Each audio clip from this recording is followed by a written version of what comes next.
we tend to think of this as the beginning of an era, in fact, it's the climax of a forgotten chapter in European history. In the year 711 AD, Muslim forces invaded Spain and created a society so rich and so powerful, it was the envy of the known world. This wasn't the rigid, ferocious Islam of our imaginations, but a progressive, sensuous, intellectually curious culture that for a number of spine-tingling years looked set to sweep through the whole of Europe. It is an incredible story, but one that has been systematically written out of history.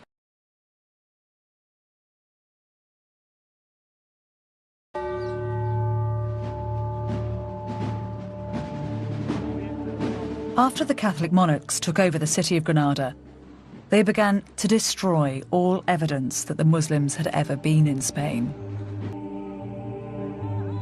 These people have become known as the Moors.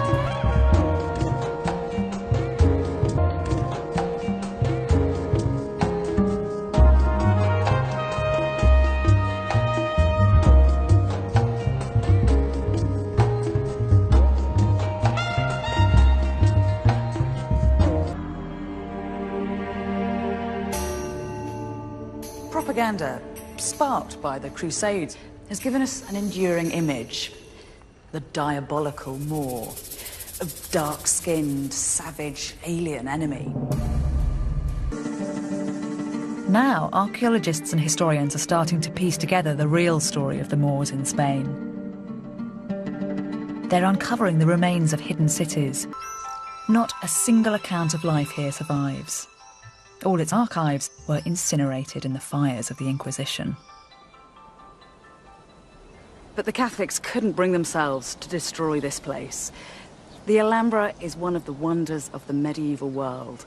And by preserving it, they've kept a box of secrets that we can use to decode the civilization that built it. Inside the palace walls, the architecture is breathtaking. Every detail of the palace decoration seems to be part of a scheme. Row upon row of intricate geometric patterns are carved into the woodwork of the walls and windows. This is the throne room. It was the symbolic centre of the palace, and here the Sultan had a kind of psychological advantage over his subjects.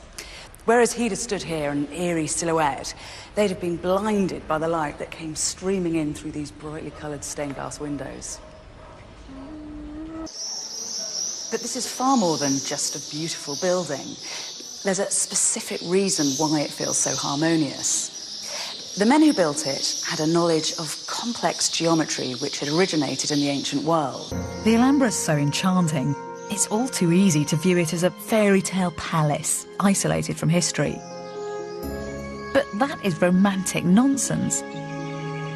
This palace was the product of a very real, very gritty history. The Alhambra was built by a religious empire which, at the pinnacle of its power, dominated land from China to Africa. An empire which had the wealth and intellect to build such masterpieces.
What it says in Arabic is, I am the apogee of knowledge. Come, you Muslims. Come and learn, because with knowledge you can become what you want to be. They were well versed in using the stars as guiding devices. This developed into a very sophisticated study of astronomy. Then with the establishment of Islam, that knowledge was applied in a new way. Whenever a mosque was built, the prayer niche had to be orientated in direct relation to Mecca, and there were a number of religious festivals that had to fall on certain days in the lunar year. These were complex mathematical problems for which the Muslims devised precise solutions. Islam became a culture which naturally embraced scientific and mathematical investigation. This uninhibited attitude towards learning meant that when Muslims encountered the teachings of other cultures, they seized upon them vigorously. From the Bronze Age onwards, there'd been a constant exchange of artifacts and information all across the Eastern Mediterranean. And in fact, a number of Greek ideas stem from Eastern and Egyptian influences. This little stretch of water between Spain and Morocco is only 9 miles wide, but it's come to represent some kind of cultural chasm between Europe and Africa. But in the 8th century, when sea travel was the way to get around, that wasn't a barrier, it was a highway. In July 711, 7,000 Berber tribesmen stormed across the Straits of Gibraltar and invaded Europe. The Muslims then began an incredible process of expansion. In just 4 years, they'd colonised almost the whole of Spain, had crossed the Pyrenees, and were only halted at Poitiers in France. The Muslims started to build a new society. The enthusiasm for learning that the Islamic world had spent years nurturing was about to be transmitted to Europe. This is the secret of how such a great civilization came to be born. The foundations of a new society had been laid. A self-confident, progressive and sophisticated civilization had arrived among the failing states of Europe. And the continent's history was about to be transformed.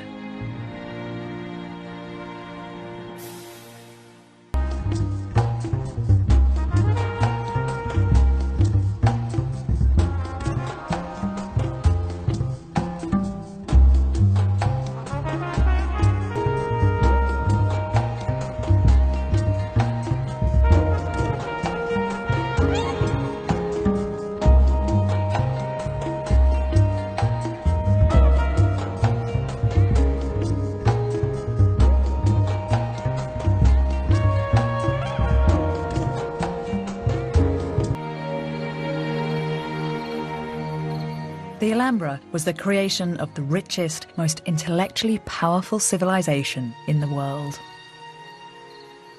The roots of this cultural and religious explosion lie not in Spain, but in the deserts of... The Muslim invasion of Spain had been swift and effective, but it lacked a strong leadership. The first wave of invaders were North African tribesmen. His mother had been from North Africa, and Abd al-Rahman must have grown up hearing tales of Al-Andalus. And so he made a dangerous journey across the Nile and the deserts of Egypt, heading for those distant lands.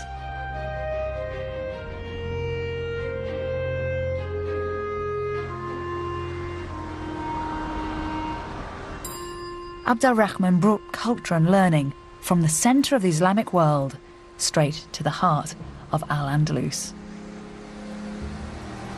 When Abd al-Rahman arrived in Spain, he came here to Cordoba, where the city was in complete disarray.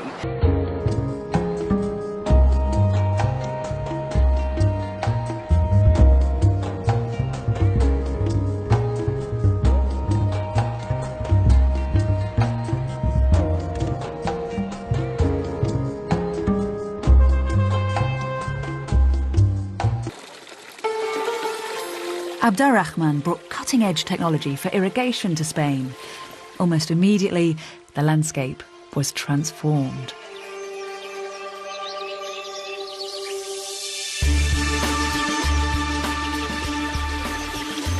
palm trees, lemon and orange groves, avocados, artichokes and pomegranates, none of which had been seen in Europe. Because of Abd al-Rahman's sophisticated trade network, this new agriculture created huge wealth. And these riches were used to build one of the greatest cities in the world. While the inhabitants of London were still living in wooden houses, the people of Cordoba had built a cosmopolitan city with a population of over 100,000, the largest settlement in Europe. Reports from European visitors to Cordoba describe a city with 70 libraries and over 300 public baths.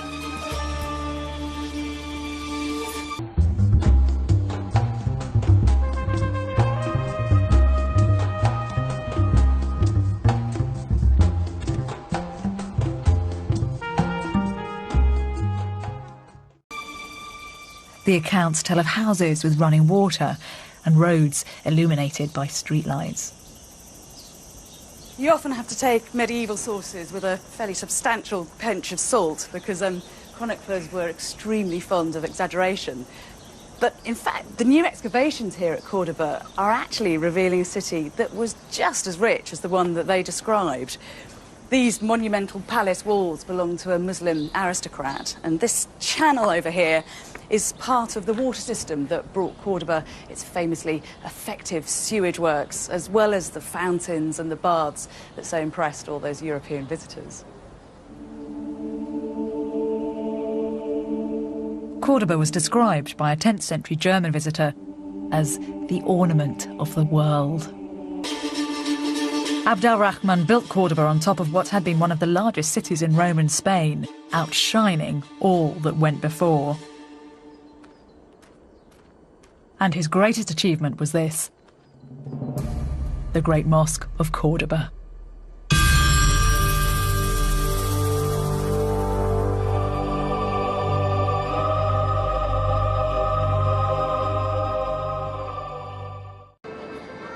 Standard history books present the Muslim occupation of Spain as something that was superficial. New archaeological evidence is turning that idea on its head.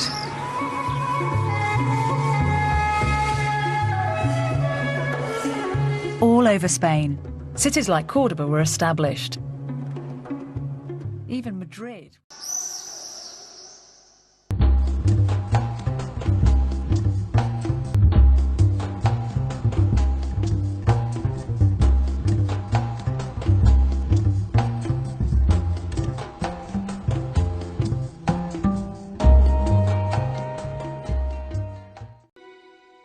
By aligning the needle to the grid using the measurements, the time can be read off the face of the astrolabe, just like a clock. The astrolabe enabled nighttime navigation, which helped to advance sea travel, and this in turn set the stage for the coming era of worldwide exploration and discovery. Cordoban scientists were streets ahead of the rest of Europe, especially when it came to medicine. The hospitals of Cordoba were performing operations which wouldn't be seen in the rest of Europe for hundreds of years. As well as large scientific collections, more everyday documents have survived from Islamic Cordoba. These give a detailed insight to the society that was created here. What kinds of things are being recorded on these bits of paper? In this document there was written everything, absolutely everything. Have you got any physical examples of these documents? Yes, I have one. Well, it is a contract about plowing the land. For 2 years we have to plant it with wheat and food, and he gets from this proportion of the production.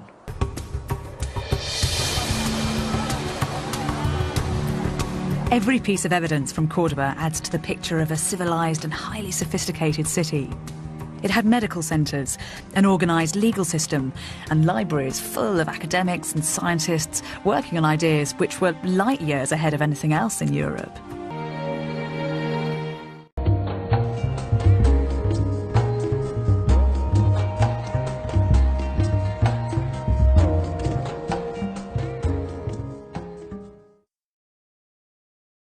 Abd al-Rahman III built himself one of the biggest royal palaces in the world.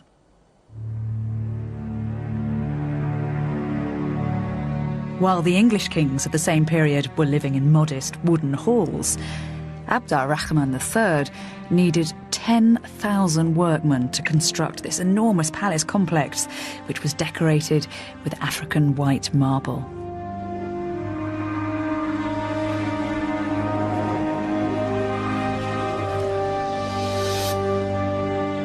The alabaster palace, surrounded by acres of date palms, was described as a concubine lying in the arms of a black eunuch. And Arabic translations of Greek geometry and those new Arabic numerals were passed on to craftsmen and architects. This was a critical stage in the growth of Western thought. We should no longer see the Renaissance as a rebirth, but the continuation of an intellectual movement which had been nourished centuries earlier. The Italian Renaissance is famous for reviving classical learning, but in fact what's happening here 400 years earlier seems to be just as vital. Do you think that Muslim scholars aren't given due credit for what they're doing in Islamic Spain at this time? It is not something that you would learn about in school, probably, or even at university. It was probably conscious process of neglect, and now we are still suffering from that. Extremely selective history writing. That's right.